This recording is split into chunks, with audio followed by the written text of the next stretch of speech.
नमस्कार मित्रांनो, स्वागत आहे तुमचं आत्ताच्या ब्रेकिंग न्यूजमध्ये. मित्रांनो, अर्थमंत्री निर्मला सीतारामन 23 जुलै रोजी नव्या सरकारचा पहिला अर्थसंकल्प सादर करणार आहेत. अर्थमंत्री केंद्रीय अर्थसंकल्पामध्ये शेतकरी आणि महिलांवरती लक्ष केंद्रित करण्याची जास्त शक्यता आहे. नुकत्याच झालेल्या लोकसभा निवडणुकीमध्ये भाजपला स्वबळावरती सत्ता स्थापन करण्यासाठी पुरेशा जागा मिळालेल्या नाहीत.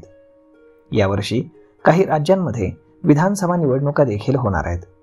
या पार्श्वभूमीवरती सरकार शेतकरी आणि महिलांसाठी अर्थसंकल्पामध्ये मोठ्या घोषणा करू शकतं. अर्थसंकल्पाशी संबंधित चर्चेची माहिती असलेल्या 2 लोकांनी काही माहिती मीडियाला दिलेली आहे. त्यानुसार PM किसान सन्मान निधीची रक्कम 12,000 रुपयांपर्यंत वाढवली जाऊ शकते. सध्या या योजनेअंतर्गत सरकार शेतकऱ्यांना वर्षाकाठी 6,000 रुपये देतं. शेतकऱ्यांना आता मिळत आहेत 6,000 रुपये. PM किसान सन्मान निधीचे पैसे शेतकऱ्यांना 2,000, 2,000, 2,000 या रुपयांच्या 3 समान हप्त्यांमध्ये दिले जातात. सूत्रांनी दिलेल्या माहितीनुसार सरकार आता शेतकऱ्यांना दरमहा 1,000 रुपयांची आर्थिक मदत देऊ करणार आहे. केंद्रीय अर्थमंत्री निर्मला सीतारामन 23 जुलै रोजी केंद्रीय अर्थसंकल्पामध्ये महिलांसाठी आणखी एक मोठी घोषणा करू शकतात. या योजनेअंतर्गत दारिद्र्य रेषेखालील महिलांना 1,00,000 रुपये हस्तांतरित केले जाऊ शकतात.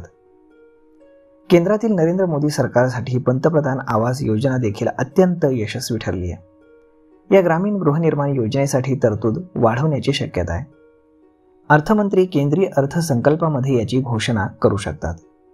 12 जून 2024 पर्यंत या योजनेअंतर्गत 2,94,00,000 लोकांना घरं मंजूर करण्यात आली होती.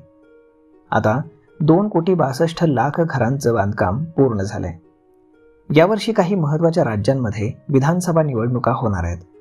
हरियाणा आणि महाराष्ट्र यामध्ये नोव्हेंबरमध्ये विधानसभा निवडणुका होण्याची शक्यता आहे. झारखंड आणि दिल्लीमध्ये पुढील वर्षी जानेवारी आणि फेब्रुवारीमध्ये विधानसभा निवडणुका होण्याची शक्यता आहे.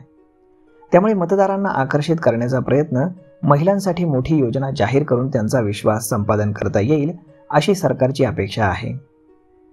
तर मग मित्रांनो, अशा पद्धतीनं शेतकरी वर्गासाठी ही एक मोठी बातमी ठरणार आहे. तर मग भेटूयात पुढच्या एका नवीन व्हिडिओमध्ये. तोपर्यंत ही बातमी तुम्हाला कशी वाटली हे तुम्ही आम्हाला कमेंट करून नक्कीच सांगा. आणि जर आवडली असेल तर आपल्या जवळच्या मित्रमंडळींसोबत देखील हा व्हिडिओ तुम्ही शेअर करायला विसरू नका. धन्यवाद.